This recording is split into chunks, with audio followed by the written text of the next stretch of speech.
Board of Zoning Appeals meeting to order for January 3rd, 2023. I'd like to establish a quorum first.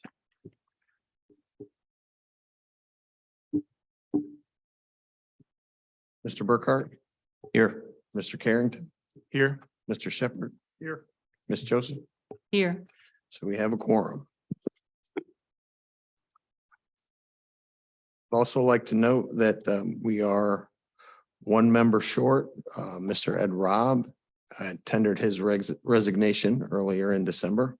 So this meeting will take place with 4 Board of Zoning Appeals members. Also, we have with us Mr. James Bowling, Andy Herrick, Deputy County Attorney, myself, the zoning administrator, Francis McCall, Deputy Zoning Administrator, and Marcia Alley, our recording clerk. I'd like to start with the election of officers. We are looking for nominations for the chair. I have a nomination. I'd like to nominate our current chair, Marcia Joseph, please. Any other nominations? I need a second if there are no other nominations. I second.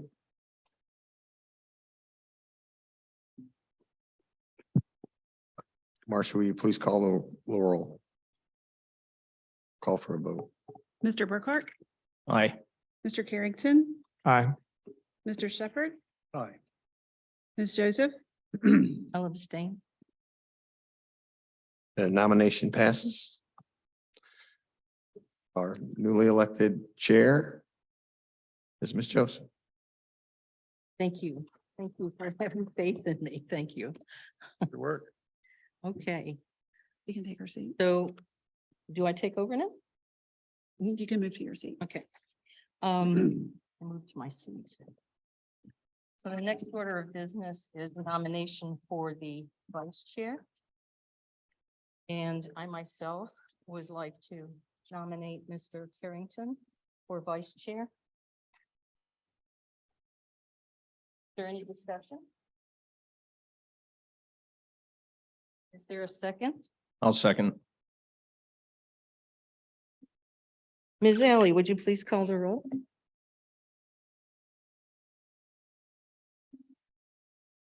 Mr. Burkhart, Aye. Mr. Carrington, I'll abstain. Mr. Shepherd, Aye. Ms. Joseph, Aye. That's yours. This one. Ooh, stereo.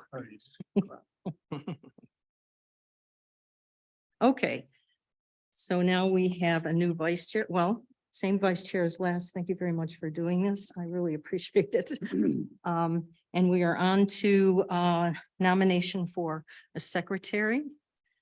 And I would like to nominate Mr. John Shepherd to continue as secretary.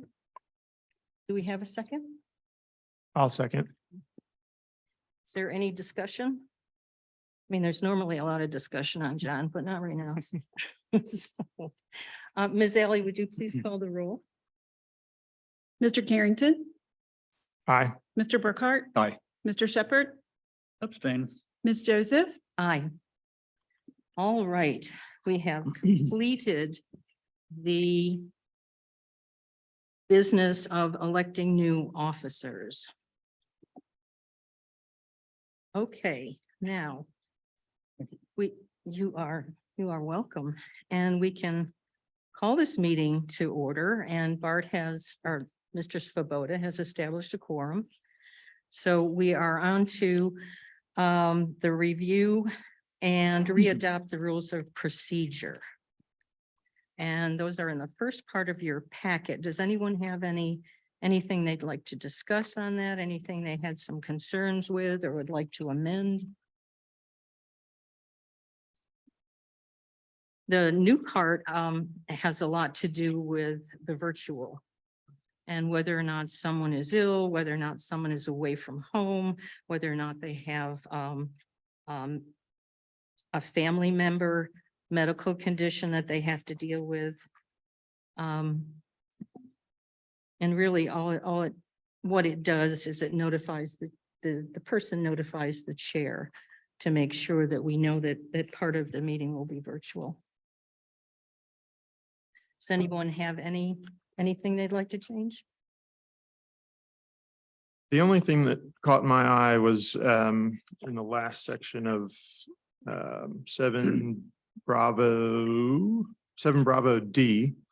25% of the meetings, 2 times or 25%. And we've had such, so many months off and so few meetings per year that feels difficult for a chair to make that decision about whether that would exceed 25%. That I would feel like it make more sense to just have it be 2 per year, but not a major issue in my opinion, but something that I thought might make it less gray. I could support that. Mr. Shepherd? I could support that, but I wonder, is this policy really set in the code? Yeah, if I may, Andy Herrick is here from the county attorney's office and he can speak to our requirements under the code and how the board has directed some of this policy. So Madam Chair, board members, Andy Herrick, I'm the deputy county attorney. It's good to see you in person again. Just by way of clarification, although this is titled in the agenda as review and readoption of rules of procedure, as the chair has pointed out, many of these are actually newly adopted rules or newly proposed rules that were first introduced back in August, but we haven't met since then. Mr. Carrington brings up the good point about 2 meetings or 25%, whichever is greater. That actually is a requirement or a maximum under the state code. However, if the board wanted to do just a flat 2, as long as that flat 2 didn't exceed 25%, that's certainly up to the board to do that. But 2 or 25% is the standard that's in the state code, and that's why we drafted it the way that we did. Thank you. That's good guidance. Mr. Carrington, what are your thoughts now?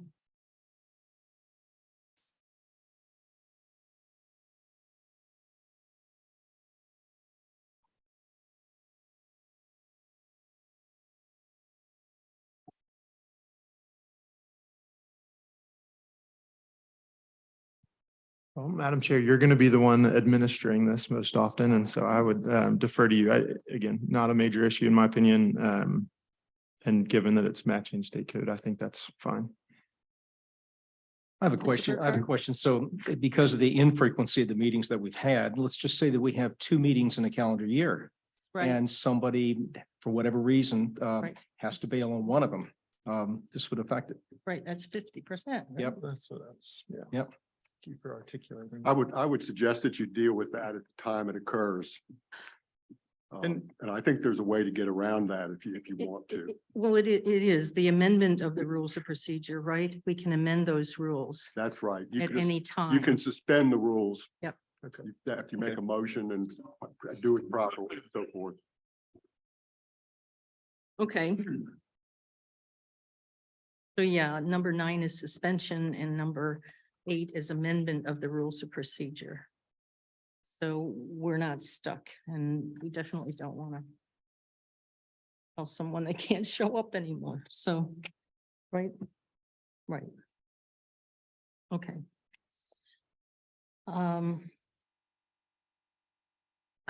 Is there any more discussion on these? Anything else anybody want to discuss? Okay. Do we have a motion to adopt?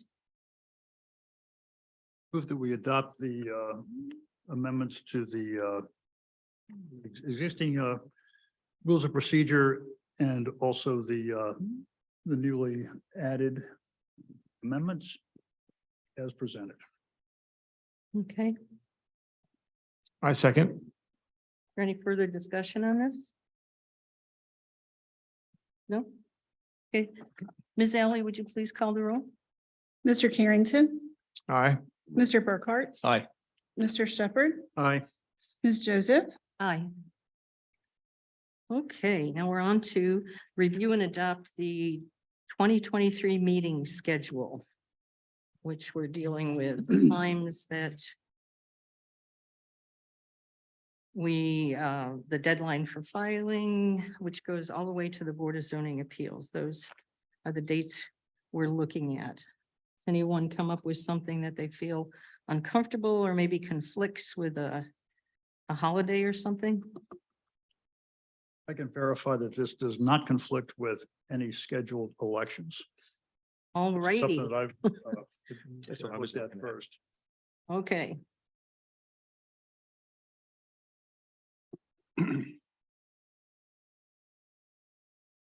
For a motion. I am ready for a motion. I move to accept the schedule 2023 as submitted. Your second? Second. Any further discussion on this? Okay, if not, Ms. Alley, please call the roll. Mr. Burkhart, Aye. Mr. Carrington, Aye. Mr. Shepherd, Aye. Ms. Joseph, Aye. All right, we're on to the public hearing, which is AP 2022-00003 Berkmar Flats. And the property owner is Third Mesa and the appellant is Third Mesa. And Mr. McCall, would you like to begin the presentation? Yes.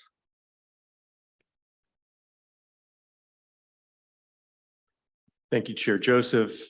Francis McCall, Deputy Zoning Administrator, here today to listen to the appeal, go over the appeal for your work on the determination that was done of LOD 2022-05. I'm going to be brief with my presentation, as this case has been laid out in the staff report. Once I've finished, I will be available for questions, as will others as needed. So briefly, the locations, it fronts on both Woodburn Road and Berkmar Drive, and it's tax map 45, parcel 81, 82, and 82A. It's 3.5 acres, just over 3.5 acres, is currently zoned R6 residential and is in the comprehensive plan is recommended for what is identified as office R&D flex light industrial. So the considerations today by the Board of Zoning Appeals is whether or not the zoning administrator's decision was correct and whether the zoning ordinance was applied correctly. Does not consider whether the proposed use is appropriate, whether it is in the public interest, or whether the zoning regulation is invalid or it needs to be amended. This brief history here was outlined in the staff report as well, where all the different actions that were taken by the applicant and staff.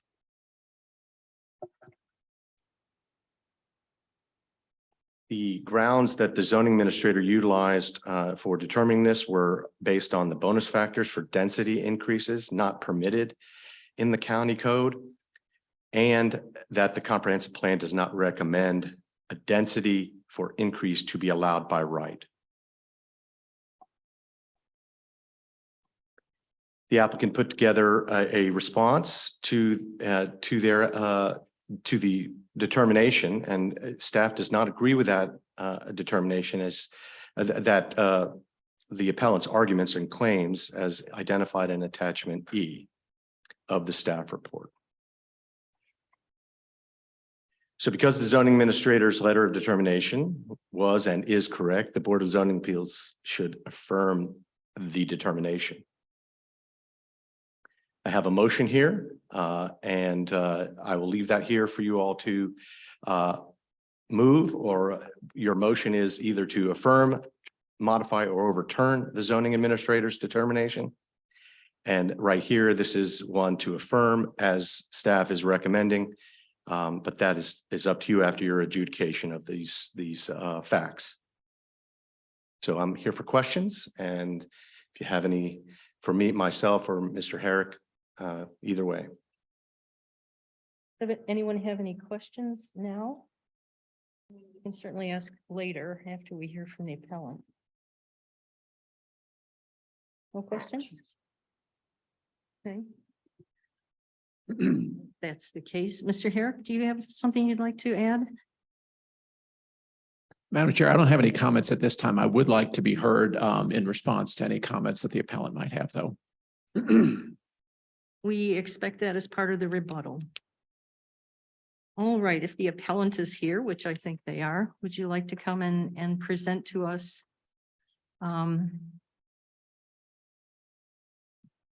Thanks for having me. Could you tell us who you are? Yep, I'm JT Maxwell and I'm with Third Mesa LLC that owns the property. Excuse me, Mr. Maxwell, could you please pull your microphone down? Thank you. Is that better? Okay, I'm trying to get this up.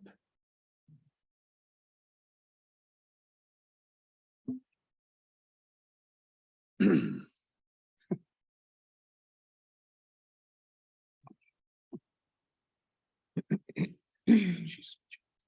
you go.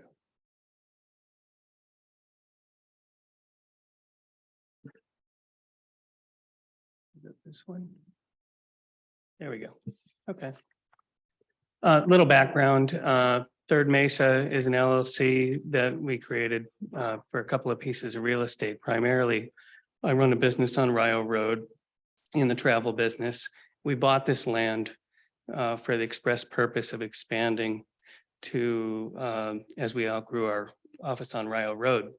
Little something called the pandemic came and we realized we didn't quite need as much space, down 95% 2 years in a row. And so we've been working on an alternative use for the land. And so I've been working with a couple of folks. And so our goal is to do residential here. So that's just a little background. Let's see.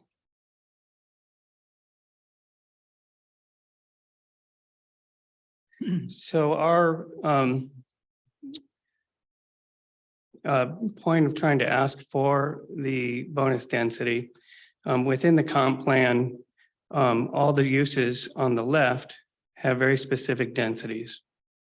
The uses, of course, on the right, light industrial, heavy industrial, open space, they do not permit and therefore don't have any density. The two in the middle, office R&D, which is one of the two, which is what we are, does allow residential as a secondary use. But it does not list a density.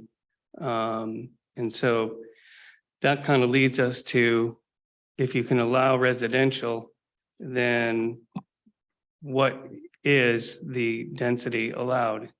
And if you go to section 241, which is on the next page, the resulting density shall not exceed the recommended density shown in the comp plan. And the cumulative effect of all density factors may not exceed 50%. And so that's where I think the gray area comes in, but because their residential is allowed, it can't be zero, is our theory and our factor in asking for this bonus density. So the comprehensive plan is silent on the recommended density for office R&D and flex, although it does allow residential. And basically, our point is that a recommendation that is not provided can't be exceeded. And then in the last slide is basically saying that the staff states that because the comprehensive plan does not recommend any particular number above zero for the area, applying a bonus factor would exceed zero and thus not be permitted. But in fact, residential is allowed.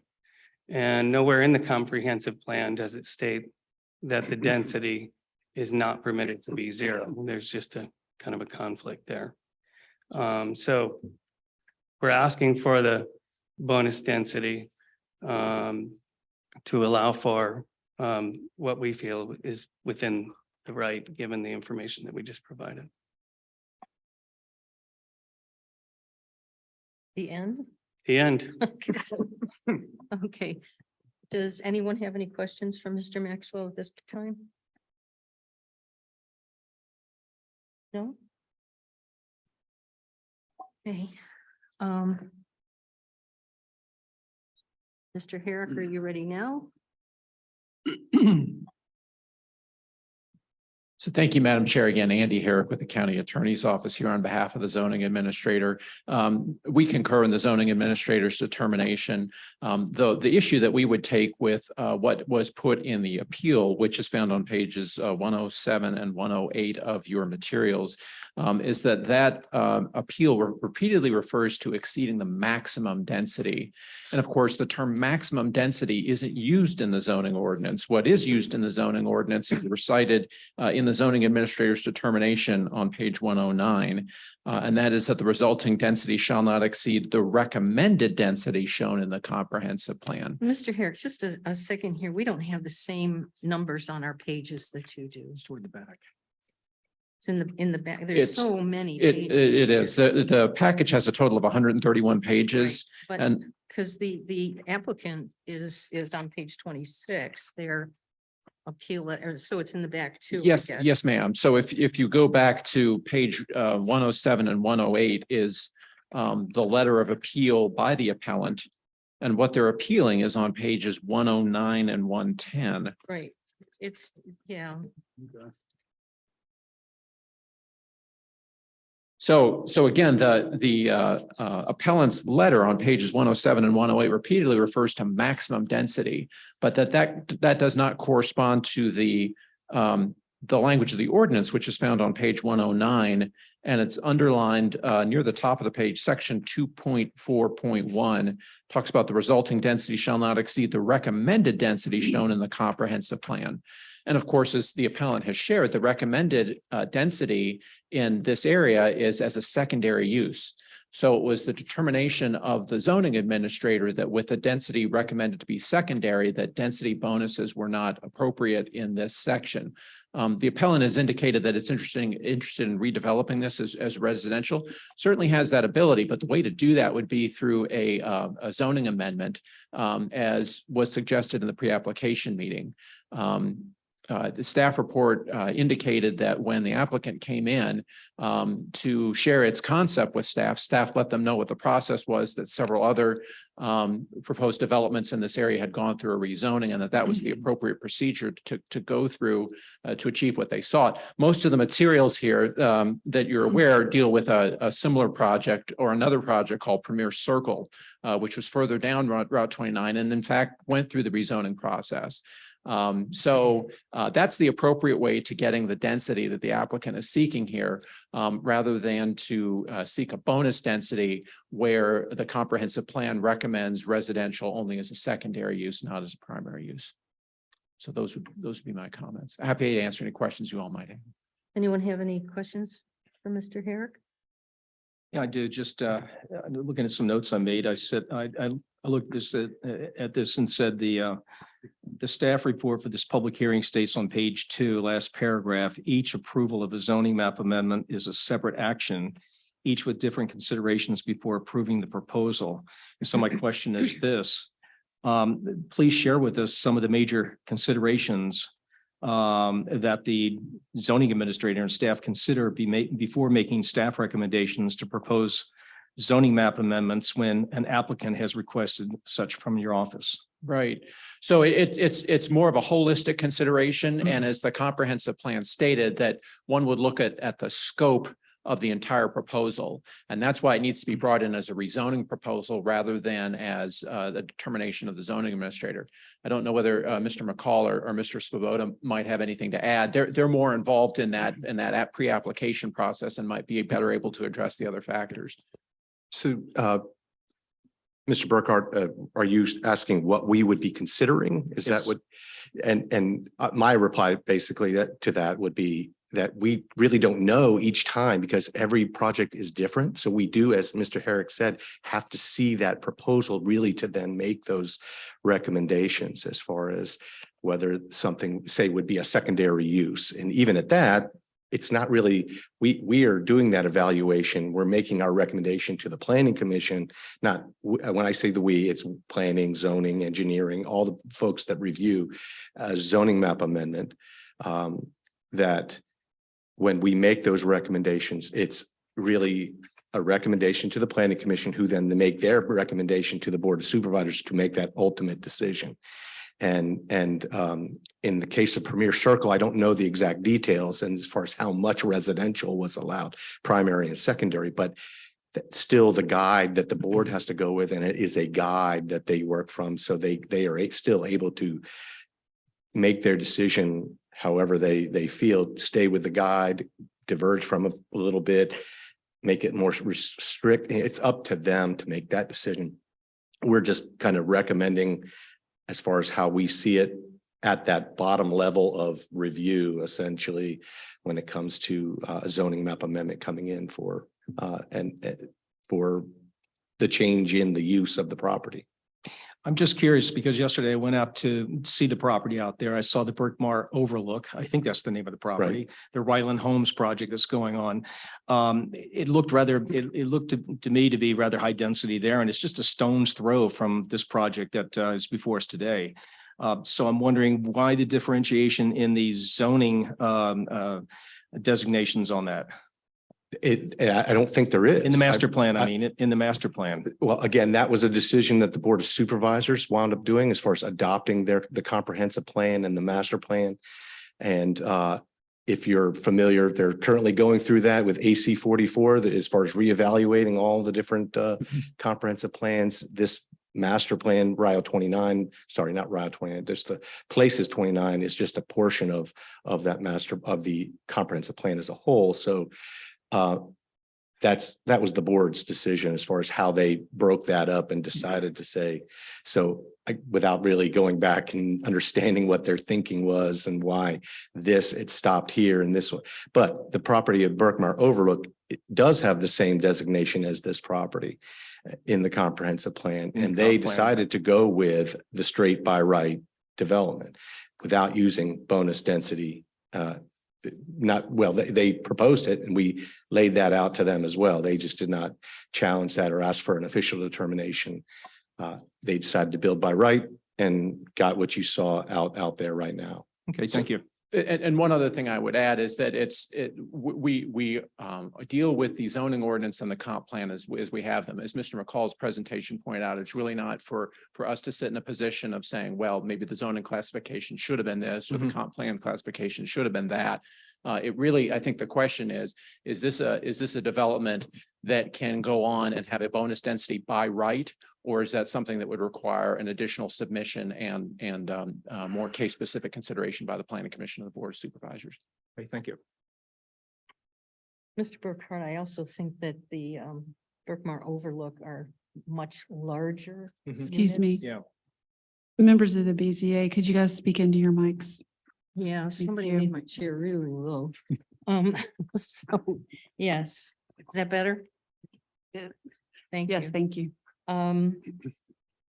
So is there anything else you'd like to add, Mr. No, Gary? ma'am. Okay. The applicant, from what you've heard from the county attorney and staff, is there anything else you'd like to add to this?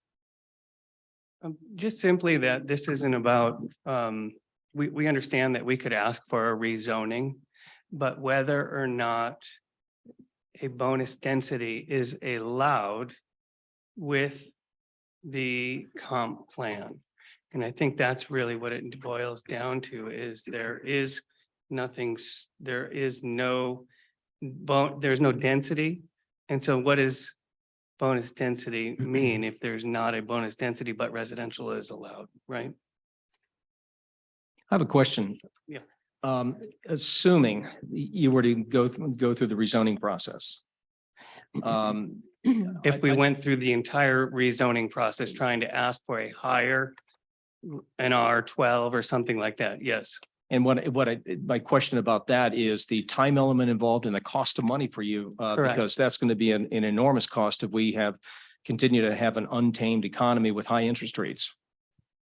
All factors and certainly things that we've considered and could still consider in the future. We just felt that it was appropriate to, at this point, at least start with on this property, the R6 and ask for the bonus density because we felt very confident in our story and being able to get that. And so I was surprised. I'm not a developer. I'm in the travel business, so. But I was surprised, and working with Justin for a long time, we both agree. Nothing more. Okay, any other questions? No? Yes? No? Okay, I think at this point we will close the public hearing. And I will ask that the board now discuss this. Mr. Shepherd, would you like to begin the discussion, please? Yes, thank you. Thank you for your presentations all around. This was, had a fairly complicated line of thought on this, so I've basically made remarks, and I want to just put these in the record in the way I've thought about it. Here are my thoughts. I begin with the presumption that the zoning administrator is correct. And my starting point with the ordinance are sections 2.4 and 2.41. 2.4 provides that bonus factors are intended to encourage development that reflects the goals and objectives of the comp plan. Section 2.4.1 provides that the bonus factors shall not result in a density that exceeds the recommended density shown in the comp plan. This is sort of the background that I think were reflected in both of your all's presentations. My understanding of the basis of the determination of the zoning administrator is that the land use table LU2, land use 2 on page 46, which we have seen on the screen with the appellant's presentation. Keep that in mind. If we could bring that up, it would be helpful. Okay, so the base of the determination is that the land map table does not establish a recommended bonus density for office, R&D, flex, and light industrial. Therefore, the property may only be developed at the gross density standard level. However, this is actually, could we get like the third slide of the appellant's report up there? I think that would help me a lot. I think it would help us all, the land use table.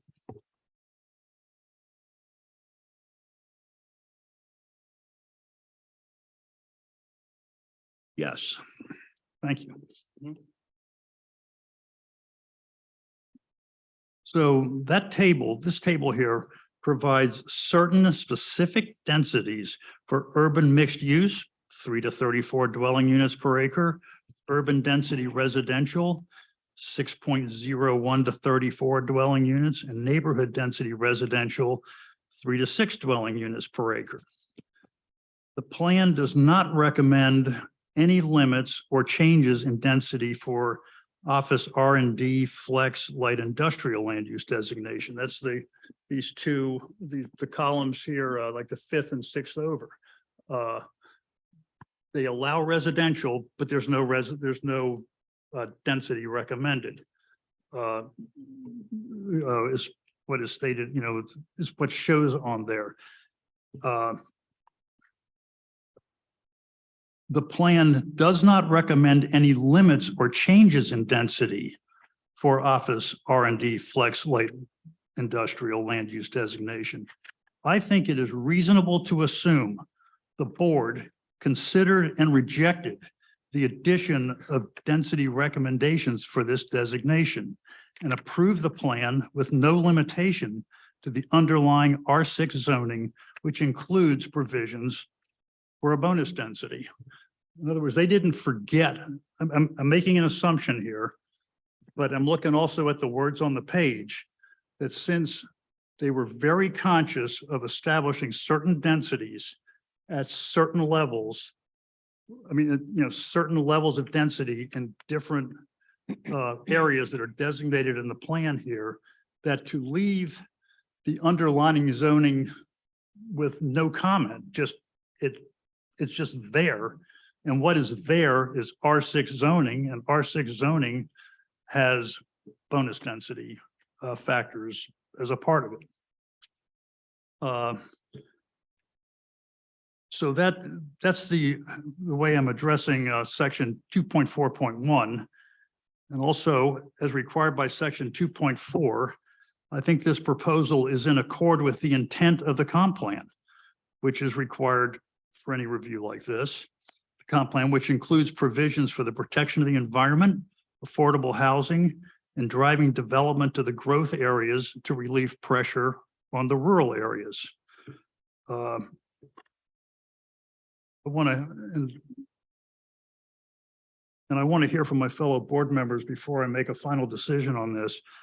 But I want to say right now that I'm leaning towards support of the appellant's position. Okay.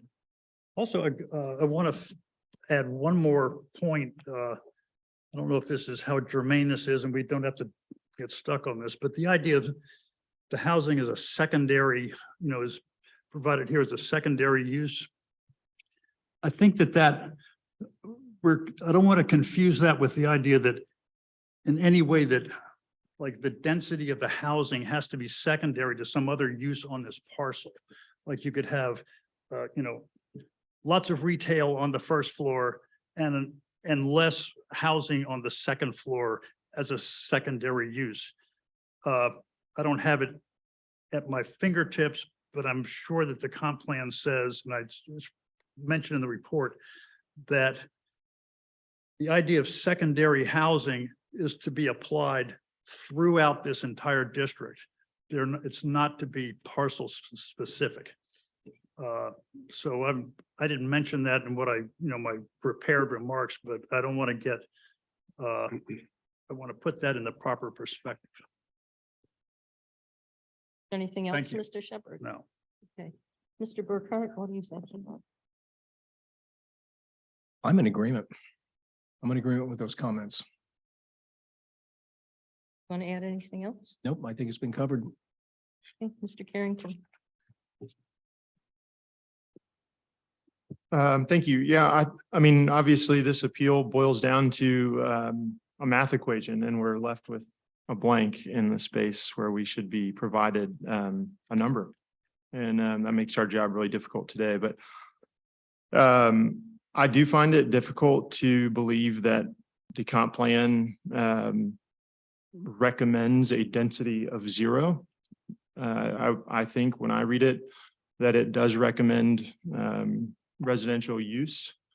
And though it doesn't provide a guidance on the density of that residential use, in theory, it's more than 0. And so I find it hard to calculate a limiting factor, a constraining factor in 241A, section 241A, without, I find it difficult to believe that limiting constraining factor should be calculated with a 0 in the math equation. And so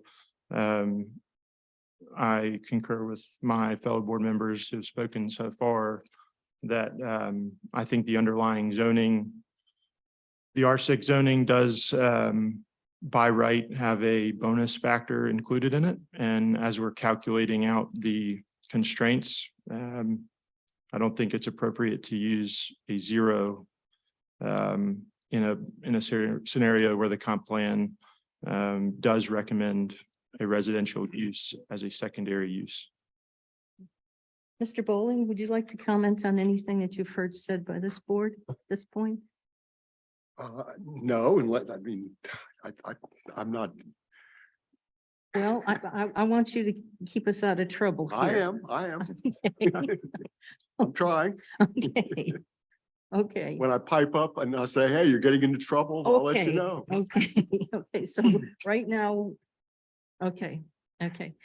If that's the case, I need to let everybody know, I live on Woodburn Road. And I have been told that I am not to say anything about the site plan unless I recuse myself and go sit in the gallery. So I will not say anything about the site plan at this point in time. But I do agree with Mr. Shepherd's analysis. I think as I read through this over and over and over again, it becomes very complicated within trying to combine what the comp plan asks for and what the zoning ordinance discusses. And when you start looking at these things, I agree with Mr. Carrington that if it allows for residential, one of the ways I was reading is, okay, it allows for residential and they didn't give a number, so there's no number there, so you can do anything you want to at that point in time. So I do agree with a more constrained argument that Mr. Shepherd made. Is there any further discussion with the board on this item? Would you like to propose a motion, Mr. Shepherd? So, I mean, where's the pattern for this? What are you looking for? Looking for the staff report. I want to put this into the lingo that the staff report proposed. Okay.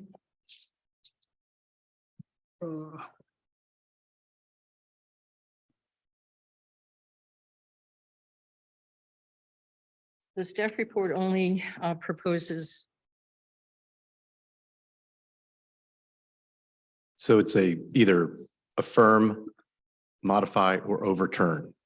That's the word that's there. That would be, that's in the staff report. Mr. Shepherd, Yes. if the board's intent is to find that the zoning administrator's decision is not correct, then you should make a motion. If that's your intent, then you should make a motion to grant the appeal and then make findings. The principal finding being that the zoning administrator's decision is not correct. And then, as I think I've counseled you before, you need to make specific factual findings referencing the applicable legislative ordinances that support that principal finding that it's not correct. I'll try to do that. It's been helpful to get this typed up on this one. Okay, so. And I think you've already done that if you intend to rely on your statement that you read before. In addition, you added an additional reason at the end. Okay, actually, right. And the last, that last thing that I said was not, in terms of secondary, is not really key to my determination. Yeah, and I'm not privy to what you read, but I assume you've read that into the record. I'm not sure, but that can serve as a findings of fact if that's your intent. Okay, so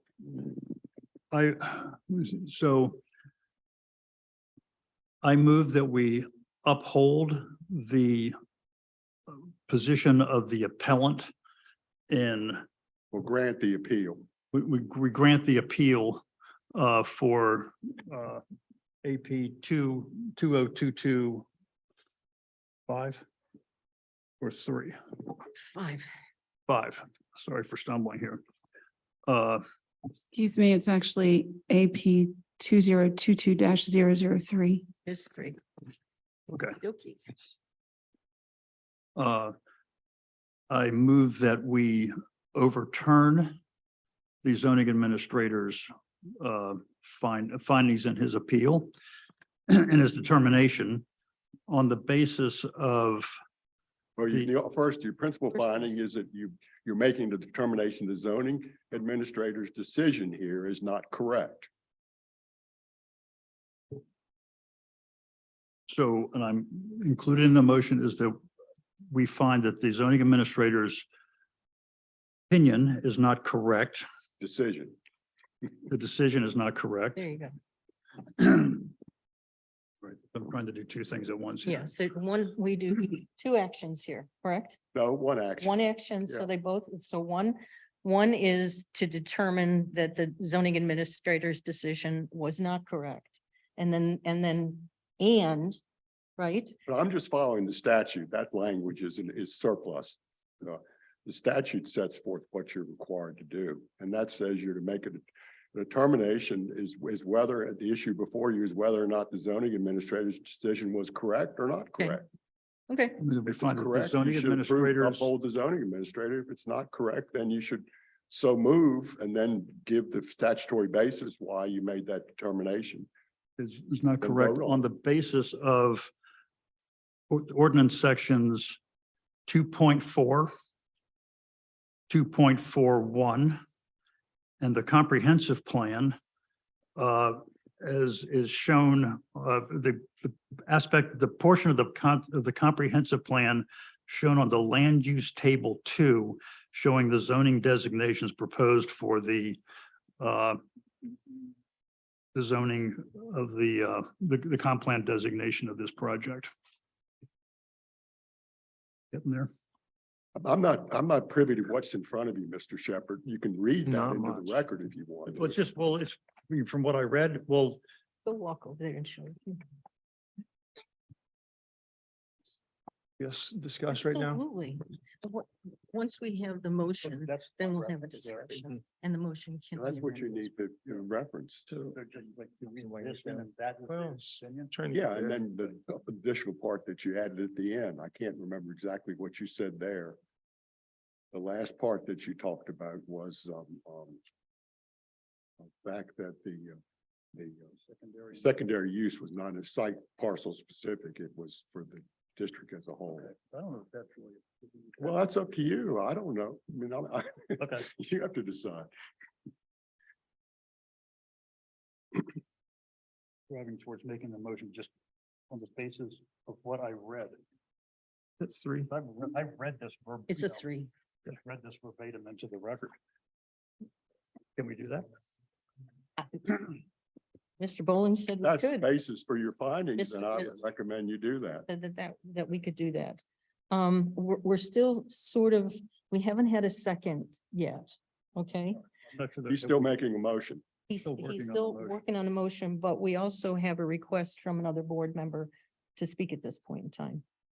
Can we sort of put that, or Robert's rules, do we have to? I would let the Complete this. person that's have the floor finish and then hear the other member, whatever he has to say. Thank you. I think I'm gonna try this again. Try it again. All right. I move that we uphold the appeal of AP 2022-0003.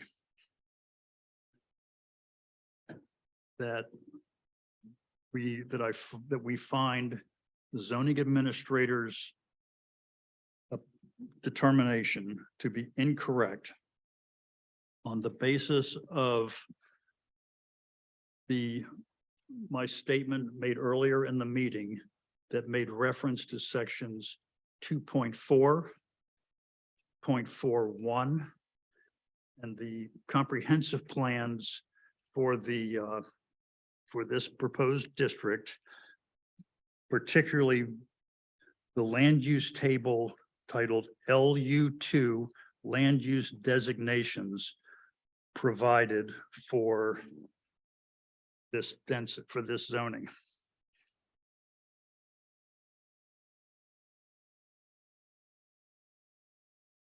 Okay. Is there a second?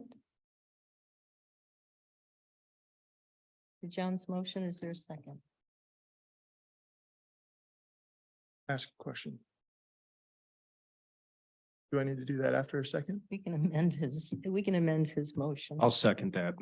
Okay, now we can have discussion on what you'd like to talk about, Mr. Carrington. Sure. I think this question is for staff and maybe Mr. Bowling can provide some guidance for us as a board as well. But my question is really, if Mr. Shepherd's motion was to pass, does staff feel equipped to evaluate the proposal from the appellant without any guidance from the board on a specific density that we think is appropriate, an appropriate interpretation of the constraining factor in 2.4.1A? With the Bart Swoboda zoning administrator, with the Board of Supervisors not designating a number, then you would have to understand what the Board of Supervisors meant by leaving it out. So without that number, meaning they provided in the other districts, and not in this particular district, which, without those numbers, I don't know what they meant in that fact. So, without a number, it'd be hard to calculate what that maximum would be. Thank you. One would assume that you'd look at the existing zoning, and the existing zoning is R6, and it allows for the density that the appellant is requesting, based on affordable housing and based on preservation. Well, sorry. No, keep going.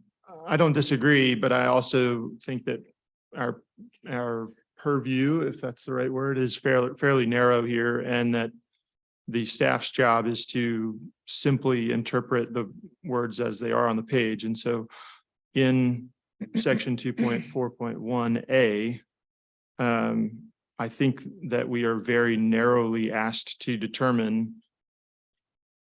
what the recommended density shown in the comp plan is. And I'm just maybe sympathetic to staff's challenge in applying 2.4.1A as they do their job in applying the code. And so as a board, I think we need to either maybe make our opinion known that it is A, should be calculated with an undetermined number that should be infinite, and that only B Bravo is applicable in this case, or something alternative. I would, and as I picture this, the number is actually defined very specifically based on the acreage.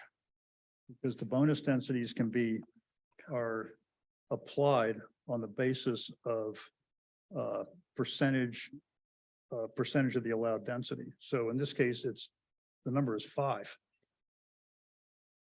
When you apply these bonus densities, the bonus density to this particular project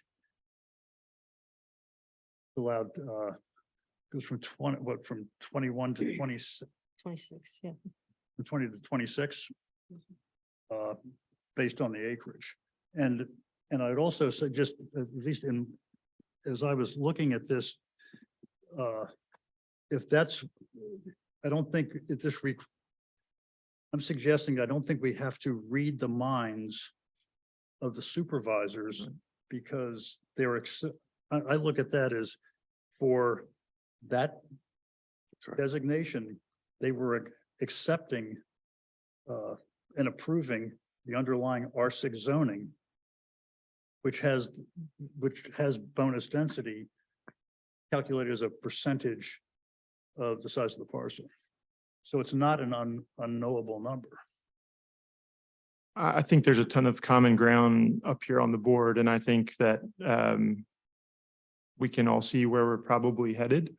I'm just trying to maybe improve our motion to help give staff some sense of how to evaluate specifically the constraining factor in A, because I agree with you that B is very easy to calculate.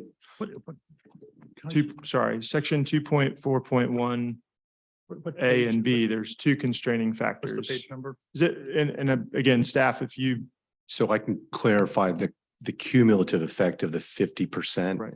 The bonus factors that you're allowed, you can get like 10%, 20%, 30%. That accumulation of whatever bonus factors you put together can exceed the 50%.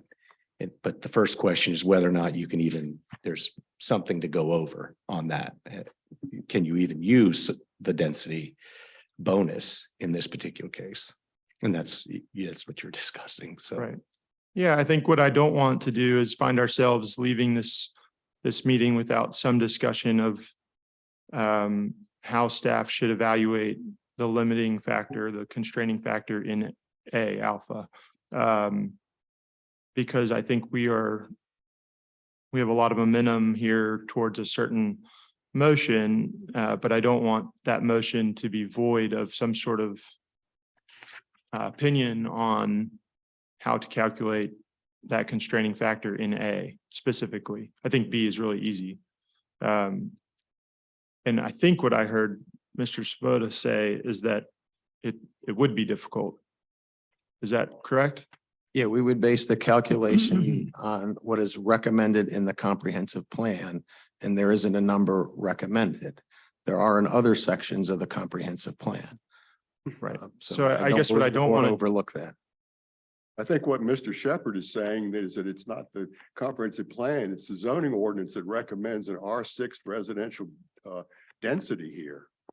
And that's the statement you're hanging your hat on. If that's how I understand. Is that what you're saying, Mr. Shepherd? Yes. So it's not an unknown density. It's a known density as designated by the Board of Supervisors. with the position that the quote recommended density shown in the comprehensive plan is a reference to the zoning map rather than the future land use map. Well, I think it's the current zoning is R6. If that's what Mr. Shepherd is saying, that's how I undertook his argument. I don't want to repeat his argument. I think that's He can right. speak for himself. But if you can't find any density there, then maybe you should go with the recommendation of the zoning administrator. Well, I think that was our challenge today and is our challenge still as we sit here is that it's, And he's entitled to a presumption of correctness. right. I think we all feel like the density, recommended density in the comprehensive plan is greater than 0. I think the board has fairly strong consensus on that.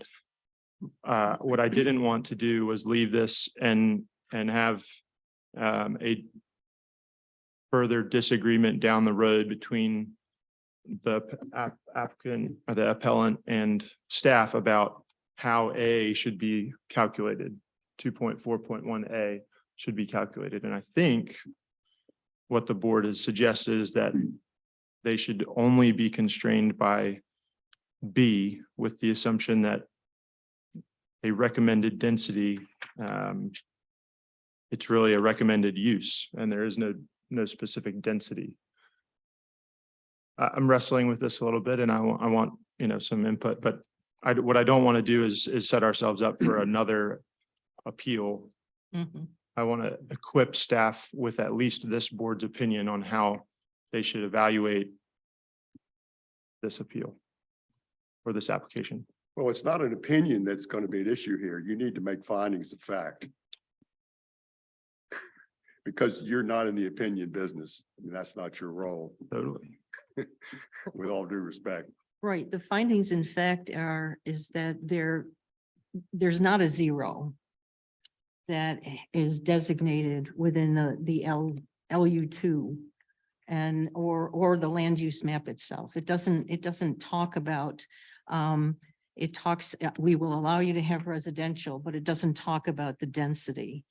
The existing zoning is R6. And so that's what kind of I'm hanging my hat on. That is, if it's not anything that's designated within the comprehensive plan, then it has to go back to the zoning ordinance, which does allow for this, which does allow for the density that's been requested. I understand, but that's your finding of fact that you're making up for your own mind. Right. That's what the majority of the quorum of the board needs to decide on. I think of this as if, look at it first, absent the comp plan, just a regular development application in an R6 district that had some trees on it and the idea was to add some affordable housing. And based on the absence of comp plan, the staff, I believe, could calculate the number of units that were allowed based on 6 dwelling units per acre. And then you add a percentage, you can add by percentage based on the size, units for affordable housing, environmental preservation, which are being asked for here, and you could do that calculation. Can we, would that, is that a fair statement? Just on a, somewhere else, not in R6 somewhere else, just a parcel outside of a master planning area. I believe so, as far as how you calculate it, 6 dwelling units per acre. If you're allowed 10%, it's another 6.6. There's a definite way to calculate Yes. the number of dwelling units based on zoning and the size of the parcel. Those are the Correct. factors that would determine the number of dwelling units.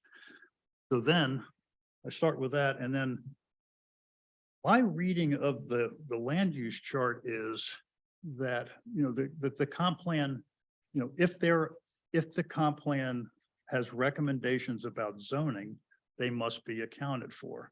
In this case, in 3 of the designations, the comp plan does indeed have recommendations for zoning. But with the light industrial and the flex, retail flex zoning that we're looking at here, the zoning or the comp plan is silent, which to me accepts just the straight up underlying R6 zoning that would have all of the factors that went with it. And it is not an unknowable number and making that the calculation. So it's like, sort of the question is, did the Board of Supervisors forget to add it into the chart? Or did they, by intention, did not change the underlying zoning, but they did make specific recommendations in these other areas of the master plan.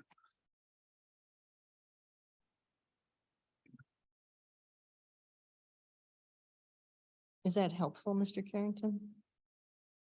To look at it, is it, because, as you mentioned, it doesn't say 0.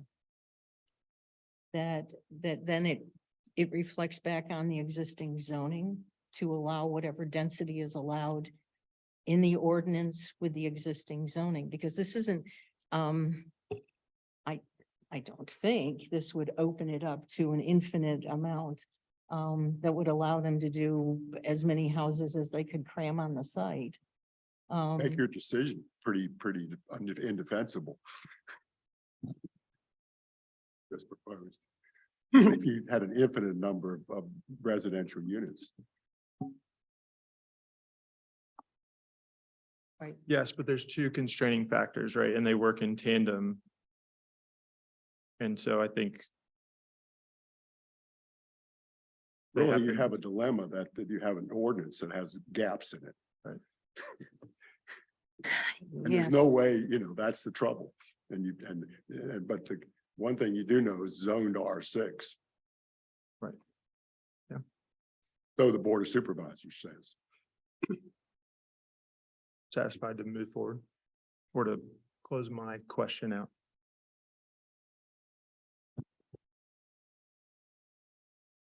Everyone, I mean, it's there not an anything easy we need to- decision. That's, I mean, again, you're dealing with, again, as I told you before, you're dealing with the presumption of correctness. And the zoning administrator is entitled to a presumption of correctness.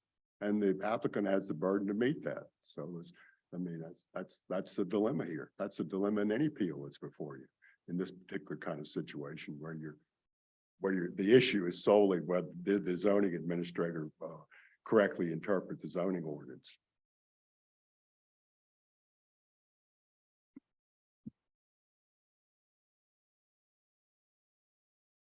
well, I think that the zoning administrator has done the best that they could with the words that are in the zoning ordinance and within the comp plan.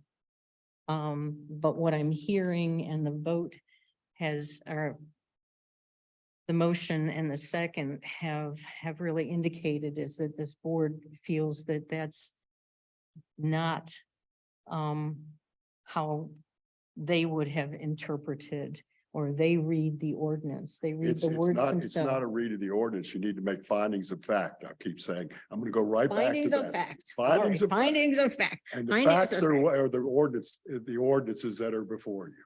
Okay. Okay, and I think Mr. Shepherd's findings of fact within his presentation, of which is part of the motion, which will be delivered to staff as part of the motion. Yes? Yes, Yes. I can sign and date that. Okay. Is there any further discussion on this? Now I'm confused. Do you want to make a finding? Did you make a finding of fact that the density in this particular property is R6? I didn't hear Mr. Shepherd say that. Oh. Maybe he did. Uh, It's gone around in a circle for a while. And forgive me if I'm wrong. You're not wrong. I think it is reasonable to assume the board considered and rejected the additional density recommendations for this designation and approved the plan with no limitation on the underlying R6 zoning, which includes provisions for bonus density. So that was as part of my presentation. I think that it's R6 zoning that includes R6. I mean, that includes bonus density. It'd be limited to, And that gives Or staff 6. direction. I agree. Is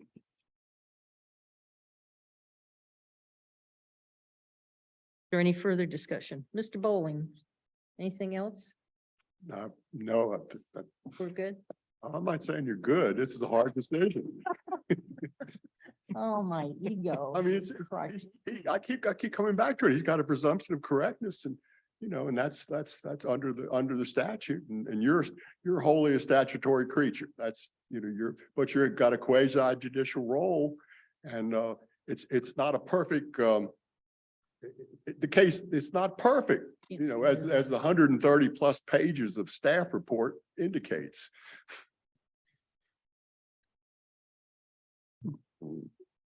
Madam Chair, may I make another motion or Are do we need to you going to amend his motion or what are you gonna do? amend it? You Can I, you need to ask Mr. Shepherd. Mr. if Shepherd, he- may I amend your motion? Or I'm just, maybe it's been a long drawn out motion, so clarify it or amend. I would like to hear it and we will decide then whether to accept it. sure. Is that acceptable, Madam Chair? Yes. Mr. Shepherd, I wonder if it would be acceptable to amend your motion to a motion to determine that the zoning administrator's decision in AP 2022-00003 is incorrect,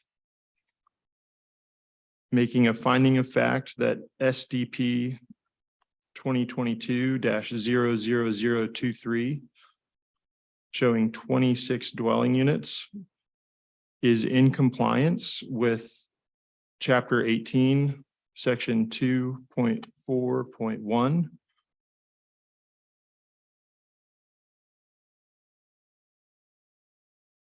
Can you accept that amendment?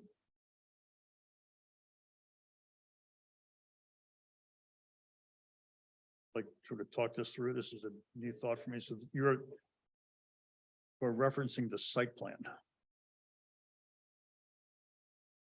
You were referencing the site that, Yes, sir, the SDP 2022-00023. that the zoning shown on the site plan is permitted The density The density shown on on the the site plan is permitted. Yes, and with, I can certainly accept and agree with that concept, and I think that that is clarifying. I wonder if we should add a reference to, did you refer to 2.4, 2.41 and the land use table? But that's still going to be part of the motion. This is just an addition to. Yes? Addition, or is it a replacement? It's an amendment. It's an amendment. It's. Did amend the whole thing, sir. I think my proposal would be that it does replace the whole thing, but that I agree with Mr. Shepherd that maybe LU2, the land use chart table, should be referenced as well. Again, you need to make specific findings of fact. The facts here are the zoning sections of the zoning ordinance, which have a whole you say paragraph. support your decision that the zoning administrator's decision is incorrect. Because it's confusing. You have a whole paragraph there that talks about the LU. I think you do anyway. Yeah. You want to look at this, Bo? To see whether or not this would. This bit.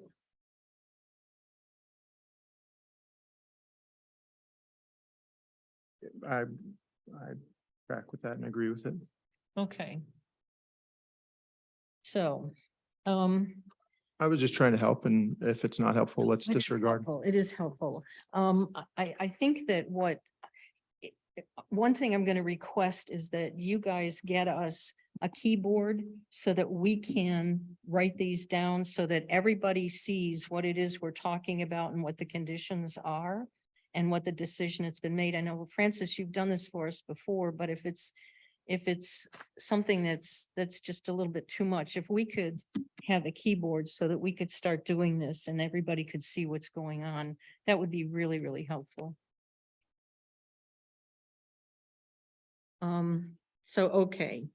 So the amendment, let's restate the amendment so that we all know what's going, we have to base this on fact, we have to base this on the words in the ordinance. And so would you mind restating the amended motion, please?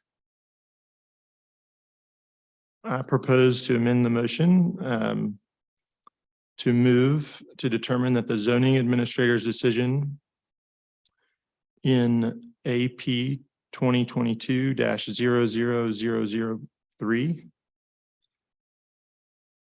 is incorrect, making a finding of fact that SDP 2022-00023 showing 26 dwelling units is in compliance with Chapter 18, Section 2.4.1 and LU2.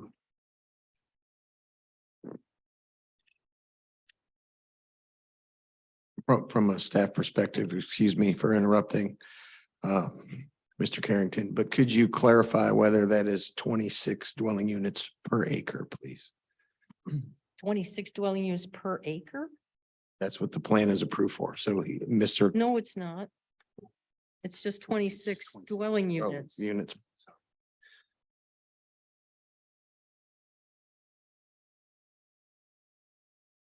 It's total 26.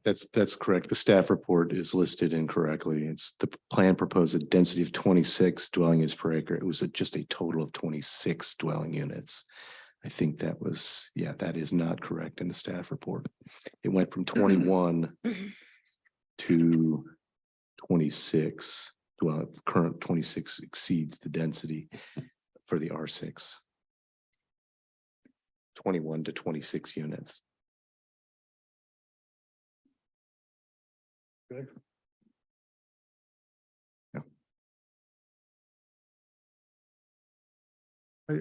I accept that amendment. Mr. Do you need that reread? If you want, if you would prefer, that's fine, unless the recording has it down. So if the recording has that down and everybody is satisfied with that, then that would save me some time for having, I'm a poor typer, so. No, that's fine. And thank you for giving it a go. I appreciate that. Okay, So now you have an amended motion. Now you need a second. I will second that. all right. Any further discussion? If not, Ms. Alley, would you please call the roll? And just to be clear for the record, you, Mr. Shepherd, you withdraw in your motion? Yes. Okay. Mr. Burkhart, Excuse me just a second. Were you saying something?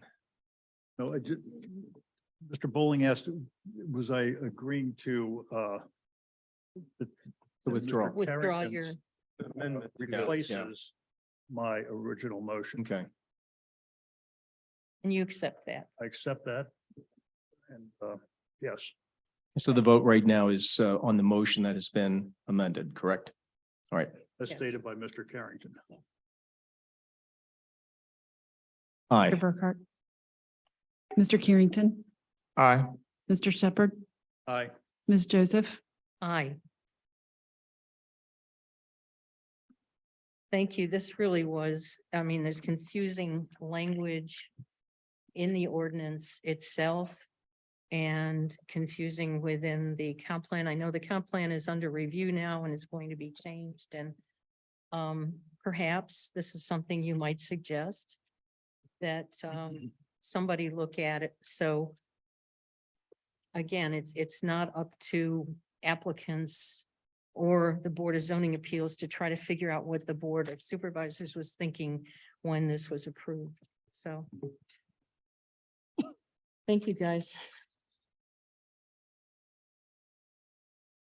All right, on to the next item is the approval of minutes from way back in August. Yep. Give you the tall chair. This is just not right. Chair gets the first pick of chairs. I even took this one. So anyways, all right. Let us take a look at the minutes. Did anyone have anything that they felt they'd like to amend, revise? I had something, Madam Chairman, on page 129 or 5 of the minutes. I know that I had mentioned in there toward the end of that discussion about the possibility for a deferral on this, and it was reminded by counsel that a deferral is left up to the appellant to request, and I just wanted to have that in there.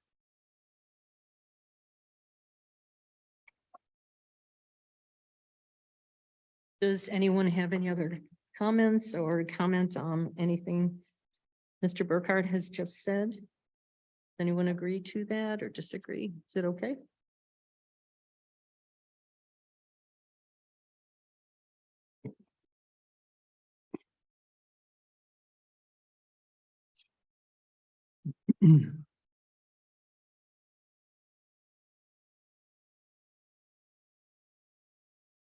Are we good?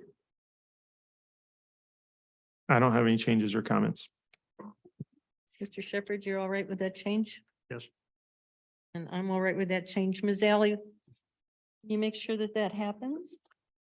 I can do that. I just want to be sure of where that needs to be inserted. Mr. Burkhart, do you recall in which area of statements that might have been? I do. I believe it was the exact, I can't be for certain, but if you go about a little more than halfway down here after, the line numbers. Okay, I could see that. Somewhere perhaps between 30 and 32 in there between what Mr. Herrick said and what Mr. Blaine said. I think that is probably an appropriate place to put that, as I recall our discussion.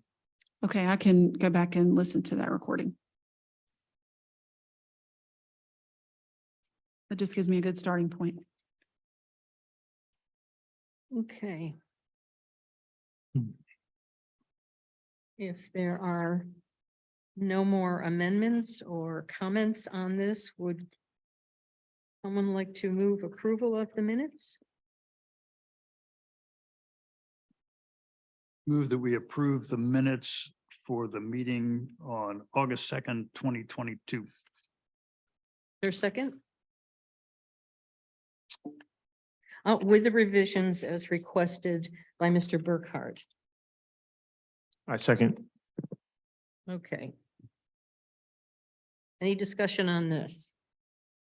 If not, Ms. Alley, would you please call the roll? Mr. Shepherd, Aye. Mr. Burkhart, Aye. Mr. Carrington, Aye. Ms. Joseph, Aye. I just want to add a comment on, it took we haven't had many meetings, and getting this and looking at it so many months later, one of the things that occurred to me was approval letters that go out to applicants, et cetera. Can we get those, once they go out, can you CC our secretary also so that they can take a look at the approval letter and know what's been said, so that we all kind of have an idea, because there was a conditional letter, there was and if we could just have a copy of that, I don't think anybody's doing anything wrong. It's just that, whoa, this was so many months ago, and I'm reading this and I thought, oh, great, we did that. Okay. Sure, we can do that. Generally, it's a decision letter is what it's called, and it just reflects the decision and any conditions or stipulations or anything like that. Is that gonna suit? It'd just be great if we got the same letter That they that get. the Okay. applicant or appellant got. Sure. We can add the BZA secretary to the That'd be great. CC list. Because you sign it, is that correct, Mr. Svoboda? You sign the letter. No, actually, on the decision sheet, the chair signs it. It comes to the chair? I haven't seen those. I didn't see that. Not every case will get them. Like if it's deferred, occasionally, if it's a continual deferral, you might get that. But it's a decision sheet. It's been a while, actually, since I've had to send one out. Okay, well. The minutes to be signed. But the action letter to the applicant? It's a decision sheet, and sometimes it's accompanied by the application that had a chair's signature at the bottom once the public hearing had been held. It's a little different than the Board of Supervisors meeting where they actually do the action letter. Well, just as long, honestly. It was A just copy of because- whatever we say, we Right. send out. We Right, got it. That's all, We that's got all it. I'd like to got it. just see, because it's not that I think, it's Yeah. just, it just reminds me of this is the action that we took. Do you want it to go to all the members? I think it should go to all the members. Okay. Yeah. We can do that. Especially if there's this much time Thank you. to be reviewing it, Yeah. looking at the minutes 6 months later. It'd be nice to have. Yep, understood. Thank Lined you. up for that. Thank you. Thank you. Okay, is there any old business? I just have a question, just a matter of process on the packets that are sent out. By the way, thank you. This is quite a chore to put all this together. In the past, when I've received the packets, I don't know if it's just me or this, maybe I'm not used to the format. But is there any way that we can have from the earliest correspondence leading up to the conclusion? Because oftentimes, first off, I had to use a screwdriver and pliers to pull out the stapler to be able to put it in here so I can make it very practical, because I found myself pulling things out to continue to go back and refer to it. Is there a certain reason or method why it's compiled the way it is, rather than going in sort of a chronological order leading up to, which would be like the final chapter? Because I read a book front to back rather than back to front. Does that make sense? Generally, it's if there's a county attorney memo that follows the agenda and the staff report, and then any attachments. Generally, the attachments, one of the attachments will be the applicant's submittal. So the applicant's submittal falls wherever the attachment is mentioned in the staff report. That's how it's laid out. But I'm not opposed if you have a preference as to how it's done. I just need a decision on how you want it, and I can get it to you that way. I want to go along with the flow. I don't want to be disruptive at all. I was just a matter of a question here about just how it's put together, because many times I find it very confusing. I'm pulling things out, hoping to keep them in the same order. And I don't know if other members have felt the same way. It almost sounds like we should have a little like mini workshop or something that we can just talk about it, because right now I'd be talking off the top of my head. And I'd love to take this and use it as an example of how this would be easier for me to understand and an applicant and public and everybody else, right? Mhm. So I would love to do that. I would love to sit down with Marcia. Maybe we can do just a Zoom with two of us at a time or something. Okay. And we can just, sort of talk through this and give Ms. Alley some guidance. And may I ask, when you're talking about the packet, are you talking about the entire packet or just the public hearing packets that you get? Well, the one that was delivered to me in the mail a couple days ago. Okay. This And giant. thing. generally, yeah, I know, and that was a huge one. Generally, I follow the agenda so that you have, the first item would be on the top. However, I do realize now that you say that, the whole thing was stapled together as one. So I'll not do that again and just staple them each together for each item. Yeah. Would that be a little more helpful? Yeah, Um, and we can talk, Miss Alley. We can Okay. really take a look at this and see what it was that we found helpful or Okay. what we found confusing or Sure. what we thought maybe it should be more pronounced or. So if you wouldn't mind doing that, yes, Mr. Shepherd. I see this very much in line with the exercise we went through with the minutes. The minutes were voluminous because they were almost verbatim and the amount of words in the minutes actually create confusion because you can't find the salient points. And I would like to subject that same kind of analysis or same kind of effort to thinking about what actually goes into a staff report. And in terms of, there's formatting questions in ways that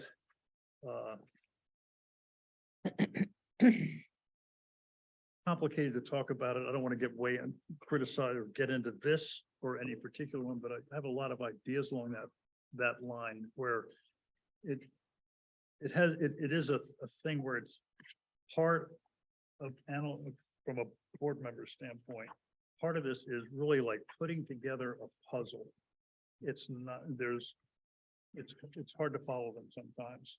And I understand that. I put it together the way it makes sense to me, but I'm not looking at it from the same perspective. So I'm certainly open to suggestions. Definitely got lost in the weeds with the Premier Circle rezoning.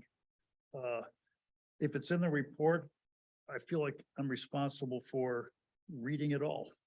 But then just without getting too far out of line here, I do not understand the relevance of the Premier Circle thing. It was So- interesting. I understand that there was a interesting and informative, but in terms of making the decision, I wasn't referring to it, but I just throw that as an example. I don't want to talk about that right now, but there are good communication, good formatting, that sort of thing. I think there are ways that we could improve things by you all having a better understanding of what we're looking for. And we have a better understanding of what your thought process and what you have to put in there. Well, and I was going to say, we did talk about that in-house. That particular document was submitted by the appellant. So we felt Yeah, we it was the won't, best we thing. won't take any of the information out that the appellant submits. So if they submit a lengthy documentation like they did for today, that's what we'll have to get. So I believe a good start is going to be with Mr. Burkhart's suggestion is to break those agenda items up to start with, and then we'll talk with the chair and figure out how we can get together and start looking at the layout of the whole packet and the staff report. Okay, That'd be great. thank you. I think some of your problems are related to getting all this voluminous staff report over the Christmas holidays. If I can be so bold. Was an interesting time of year for that. For everybody, I'm sure. Yes. Famous writer whose name I do not remember said, "I'm sorry I wrote you such a long letter. I did not have time to write you a short letter."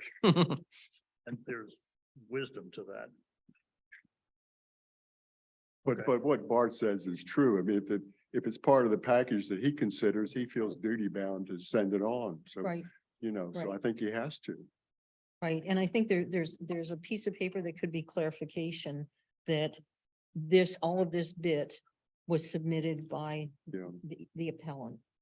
So I think there are ways that we can do it, because I'm with John, I just thought, I'm reading this and I'm trying to figure out why this relates to this and it doesn't, but it does, and so yeah. Yeah, I called Marcia on that, remember? Yes, yes.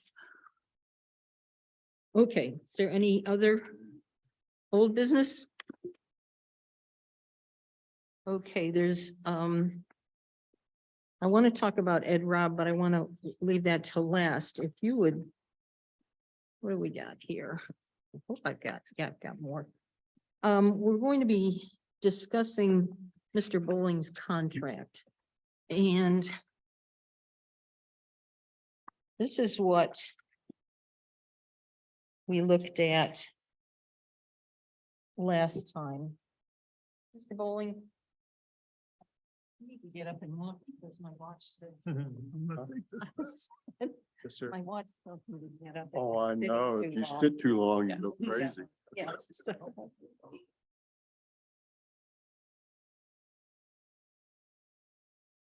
Thank you for reminding me to get up, though. Don't watch this.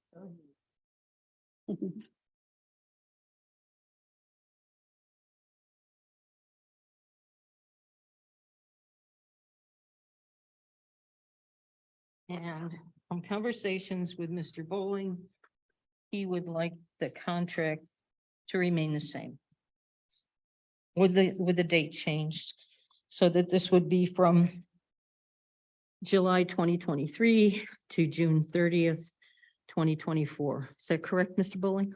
I would with one proviso, that is that you need to wait for the Board of Supervisors to put some money in the budget to Right, well, if you, Mr. Svoboda said that they've already requested this for the budget this Oh, year. I didn't want you signing something that didn't have any money there. Oh. Yeah, the you chair is don't correct. have to In the be. current proposed budget, the same amount was requested. All right. You're You're not coming anywhere. This year you didn't come anywhere, not even anywhere near it. It just wasn't even close to it.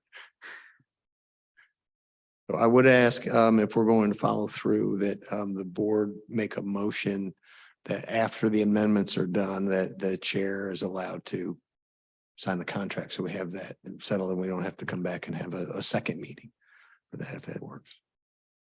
That's something that everyone can agree to? Yeah.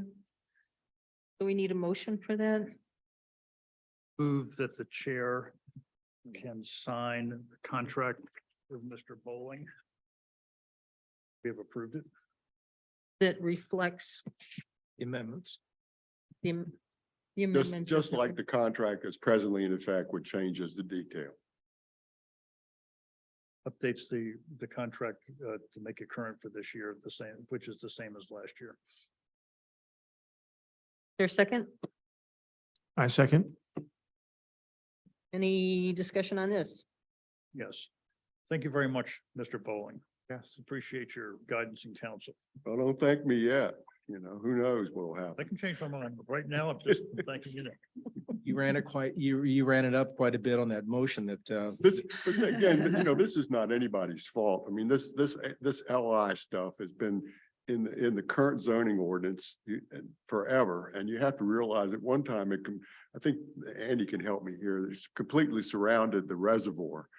It was light industrial, or at least a number of parcels around the reservoir were light industrial. So, I mean, this is really old zoning here that's never really been There's all I kinds don't know of if things that have happened. corrected's the wrong word. It's never really been, it's just continued over the years. Is that a good way to say it? Mr. Zoning Administrator? We use terms like legacy zoning and things like that. Yeah, so. legacy zoning. That's a great one. Okay. All right. We have a motion and a second, and the discussion was, thank you very much, Mr. Bowling.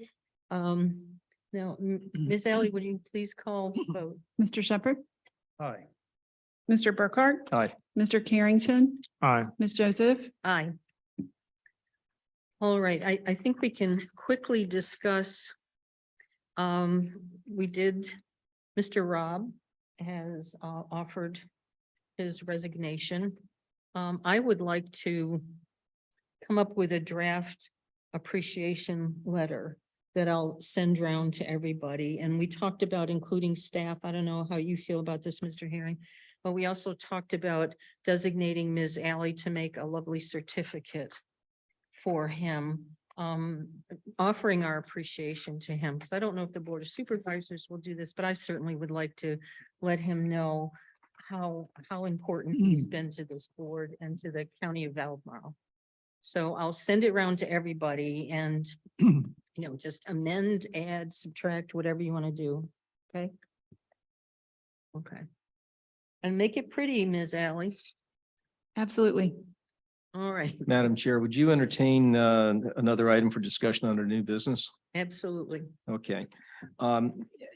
Obviously, this appeal that we heard today covered a lot of ground. And in the staff report, the proposed motion is, and I'm not going to read it, it's a one-liner in here. I don't want to minimize the importance of a statutory body like the Board of Zoning Appeals. I know that the Board of Supervisors, the school board, they have work sessions, and I think it'd be really, really helpful. And certainly no action on this, but something maybe to come back and talk about at a future meeting. The infrequency of our meetings isn't it's such that it would not be a burden. I don't believe, maybe another meeting would be, but I think it'd be very helpful to be able to have zoning administrator and staff meet with us to go through this, to be able to take a look at the proposed motion and really kind of flush through the pros and cons and what are the implications of what is being proposed for action by the BZA.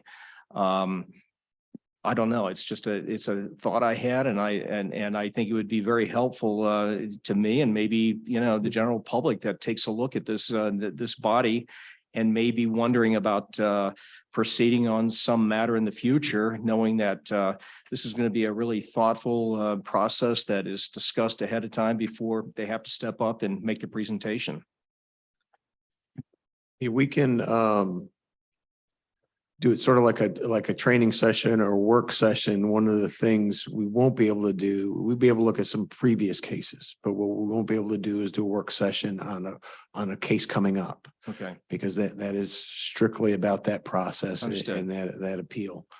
But we can dissect some of the other ones and go from a staff perspective.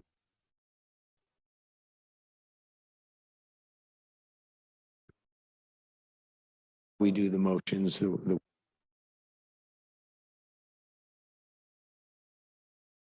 it's a good idea that we kind of refresh our memories over the year. So, yeah. Thank you. Yes, sir. Before we move on,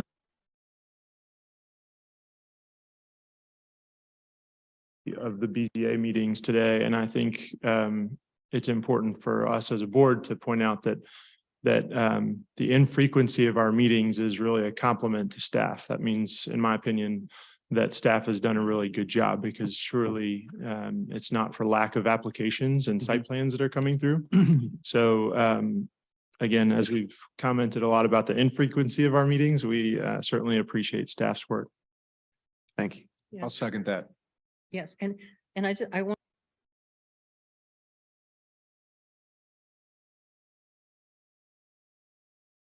Where are we in that?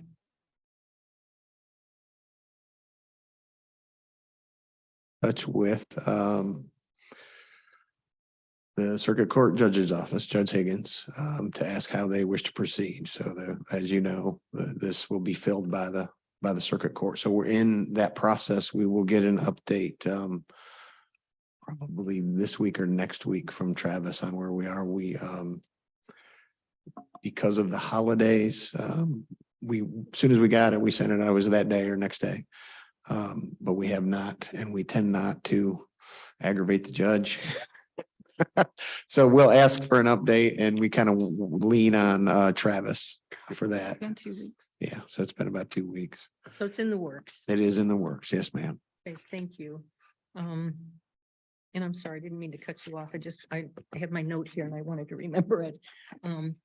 But yes, I appreciate staff too, and I do know it's a tough job. So again, thank you, and thank you for letting us disagree and still have respect for one another, because we do.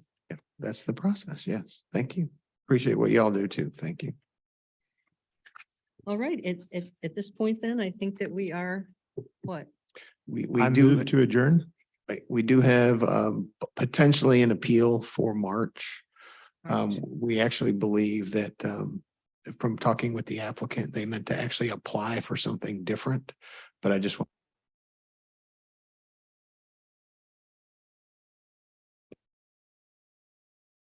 as opposed to an appeal. So once we clarify that, we may not have that item for March, but we'll look at either March, April for possibly a work session or a training session. So for sure, nothing in February. Correct. Might have a conflict in March.